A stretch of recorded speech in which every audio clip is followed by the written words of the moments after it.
Okay, everybody, I am so sorry that the timing on that was off the lesson today. What a bad time to have to stop. I want to go ahead, I think Amy's suggestion was spot on, to go ahead and make a video and get it out as soon as possible so you can follow along. Anyway, what I've done is I've got everything laid out like we talked about before. Then I'm going to make something. We've done our color coding, our value map, and then wrote down the order we want to go in. One last thing I do is I make something called a grocery list or a battle plan, and it will help us when we get to painting. And this is to think of what we're going to do and put it in a list. So the order of operations. And I'm looking at this and I'm thinking, okay, I want to do the pepper body first. And I'm gonna leave this dry. So I'm gonna put down dry highlights. And again, I know this is tedious and it seems like we're doing a lot more writing than painting, but this is gonna help us later. And then I'm gonna do drop in yellow over here while it's wet. Okay, and then after that, I don't want any bleed through. If it happens with the seed cap, it's not the end of the world. But I think I'm also going to put in drop in yellow, then drop in violet. Yeah, because I'm checking up here. Again, once you get really into painting, a lot of this you can do in your head. After I've done, but I'm doing it right now, planning it out. After I've done this, I'd like to go ahead and work on, I think I'm going to do the shadow. And first I'm going to do the light and then to dark. All right. So I'm kind of looking at that and I'm thinking I don't necessarily need this to stay as hard an edge as it has been in the past. So I might do a little wet on wet. Okay. Then the last thing I'm going to work on is going to be my seed cap. And first I'm going to put down yellow, green. So I'm putting just YG for this. Then I think I'm going to let it dry. Then I'm going to go back in with blue, green lines. Okay. So basically overall, I'm going to do the pepper body first. I'm going back in these hash marks. I'm going to number. And again, I know it sounds tedious, but it's helpful. So, and then I'm going to drop in the yellow, then drop in the violet. Sometimes I'll make this list and realize, you know what? I don't want to do the shadow next. So I'm going to come down here and make the seed cap number 4. And I'll do, because I want this dry time, let's say. So I'll put that down. I'm going to put that down as a number 5. See, I'm kind of going in order. And while that's drying, because I want this to be a hard edge, I'm going to come up here and work on my shadows. So that will be number 6. And then I'm just going to remember to do light to dark. I'm not sure if I want to do that wet on wet. So I'm going to come down here to number 8. Like I said, this seems very tedious. I get it. But I think it's going to help you in the long run as you plan things out. Well, my water is still dirty from lessons, but I think I can still work with it. Let's find out.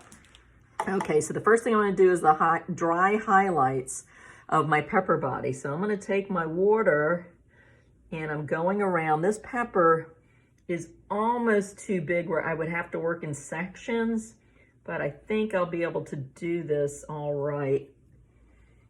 Where I'm putting water in everywhere, but where I mentioned,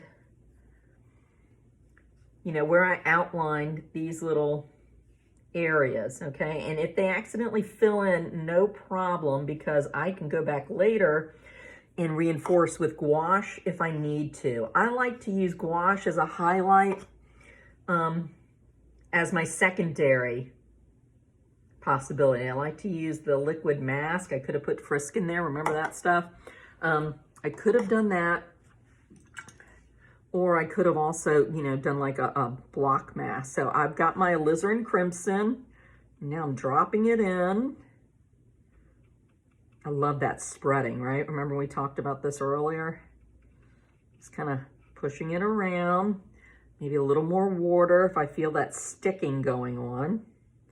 And if you notice, I'm working pretty fast. This is where the commando raid part of watercolor comes in. And that's why we did all this planning, because you're going to have to work kind of quickly. Okay, I might even start working a little bit quicker, kind of helping this along and dropping it in. And that having these plans on the side and knowing how the watercolor is going to work sometimes gives that sense of spontaneity and energy and action you sometimes see in watercolor. Okay, so I've already done step one, and I've decided, didn't put it on my list, but as I was working on this, I'm like, you know what? This would be good to roll this around a little bit. Okay. And sometimes when you get caught up in the moment, like of the rolling, you know, if I didn't make a list, I might forget about what I need to do next. And actually looking at this, I realized I also need to come in and push these a little bit closer. And again, I would not have drawn these so heavily if it hadn't been for a teacher demonstration. Generally what I do is I will draw in or somehow transfer the image, and then I erase back as much as possible. Okay, so got my pepper back here. Remember that yellow I've been really interested in. Well, I've already got my yellow somewhat squeezed out, kind of wiggling it real quick. And I'm coming in and dropping it in a little bit here. Now, I'm not going for an exact replica of where the yellow is, but in the neighborhood. And I'm really liking what I'm seeing happening around here. Because it's still wet, we've got a little bit of that back and forth. The colors are blending right on the paper. And again, can move this a little bit.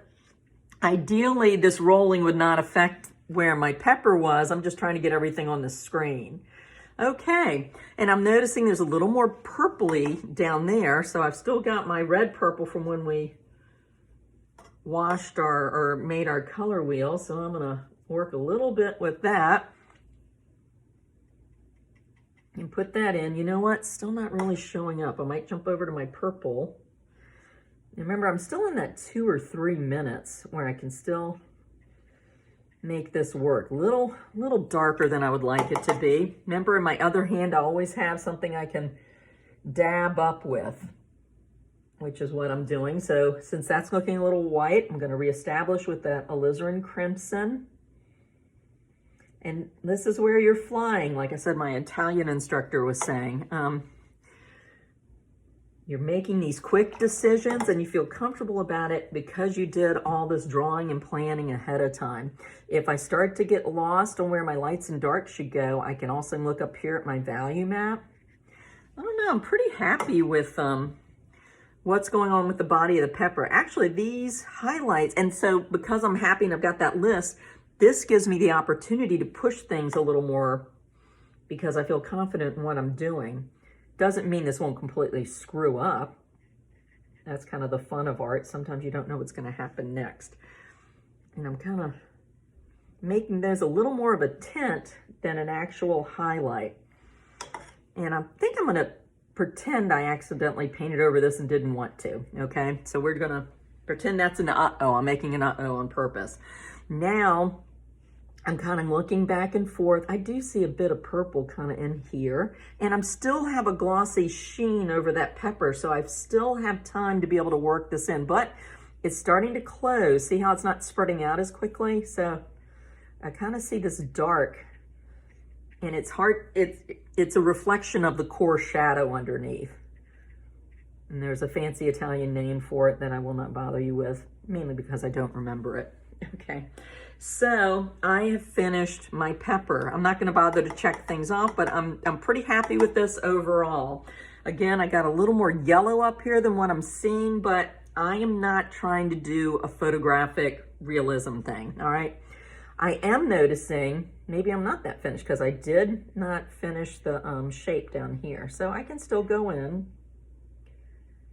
All right, yes. But do you see how just in that couple of minutes, we had to do a lot of quick maneuvering, and that list did help. Okay, so now I decided, at first I was gonna do, let's see, 1, 2, 3, this is helping me. I'm gonna hop down to my seed cap. Remember at first I was thinking it was a shadow. I don't know that I want an accidental bleed through here. Maybe up here would be fun. All right, so for my seed cap, or my stem, I'm calling them both the same thing. The seed cap is really the part that rests on top of the pepper, and the stem is what comes forward. And I've got a bit of this lane triangle. I'm gonna, maybe, I can either draw this in or just remember to do this. I want more of a contour. See how I'm kind of making it shaped more like a seed cap? And I can go in and erase, or again, you know, just kind of work around my pencil line. Just because I drew a pencil line doesn't mean I need to follow it exactly. Okay, so I know you can't see this. I'm gonna reactivate this yellow green, still too, and I can check it. Yeah, it's still too yellowish. So this also acts as color swatches. I'm slipping in some of this sap green. Let me see. Yeah, if it blends pretty closely, then you know that's your color. So I'm coming in. Oh, wait a minute. I'm so glad I caught myself. I do want to go with the yellow green first. Whoa. And I knew something was wrong and wasn't quite sure, so I double checked on my list. That list just saved me. Because remember, you want to go from light to dark. So I'm going to drop this in, trying to avoid having too much of a bleed through over there. Boy, that looks almost yellow, doesn't it? So I'm going to come in and pop some green right on top of it. See how I'm kind of dabbing it in? I mean, I could stroke over it, but sometimes I like doing this drop in. John Stuart Norman, one of the artists I showed you, who's a contemporary, likes to do that. You can see that in his work. But see how this is starting to come along? I really like that as a base color. I'm just popping some of the bubbles.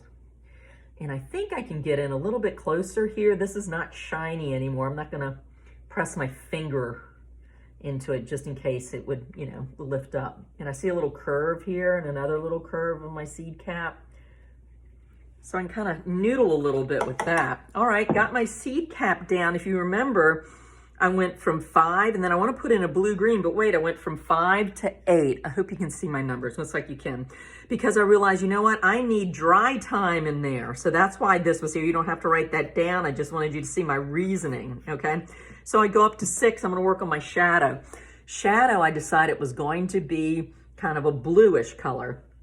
And I am going to go from light to dark again, which I put down as number 7. And I decided that my light is going to be done with water, not gouache. So I'm not even messing with the gouache yet, though it's going to make an appearance later on. Just putting in a little bit of water, and then I'm going to loosely follow this again. And I'm going to try to make sure I don't get a blossom. It's not the end of the world if I do. I'm not working very tightly. I'm going to show you some videos of artists. Whoops, actually, I'm going to have a blend through there. I'm going to show you some artist videos of contemporary watercolorists who do, some who work really loose, some who work really tight. So I'm going to just kind of bring this around. And I forgot to do my wet on wet. That's okay. Not the end of the world. This list is not set in stone. Okay, so coming in. And I do see that those are hard edges, so I'm going to keep them like that. I think this is a little bit softer here, so I'm going to push and lift a little bit around there. And that's eraser stuff. I'm working fast here, but once that dries, you can pick it up. Now I'm going to go on to a heavier blue. Okay, so I'm dipping more straight into that. It's pretty hard now. So I'm piling the water on to make it softer again. I'm actually pushing it a little bit with my brush, which you're really not supposed to do, but sometimes you got to break the rules. Okay, so coming in here, much deeper sense of color. And if you notice, I'm trying to keep the darkest, most highly saturated part of the blue next to the pepper. So that would be almost representing that crevice shadow. See how that kind of helps to make it pop? And then maybe I'll help this along just a little bit. And again, we don't have to stay right inside of the lines, but you know. Look, I got a little bleed through there. If that were to bug me, I could fix it right now, but I don't know, I'm kind of digging that. Well, I could go in just for, and sometimes when you do, you get more of a mess going on. Let me see. I'm just gonna leave that and let it dry. But already you're getting pretty much of a good sense of how this pepper is coming along. I did come down here, let's see. We've done the shadow. While it's still wet, I talked about putting some purple into the shadow. So I'm coming over here, and I think I might even just use some of my blue purple. Maybe a little bit of the other purple.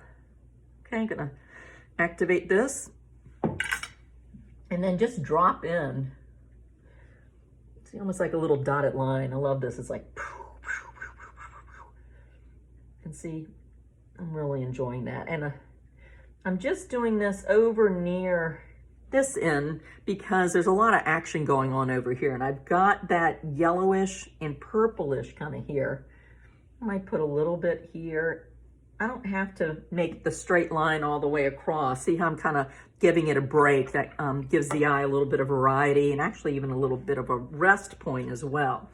Now I'm gonna jump down here to 8. I'm in the home stretch, except for the dry techniques I'll do later. Touching here, it's dry to the touch. Of course it's cool, but I know that it's dry enough that I can do a heavier application of blue-green and not have to worry about it bleeding too much. And I wanted to show you, I forgot earlier, I started with this brush. I've been working a little bit with this brush, and now I'm about to do the seed cap with this. So in other words, I've been going thick, thin, and then my finishing guy. Or I might even use this.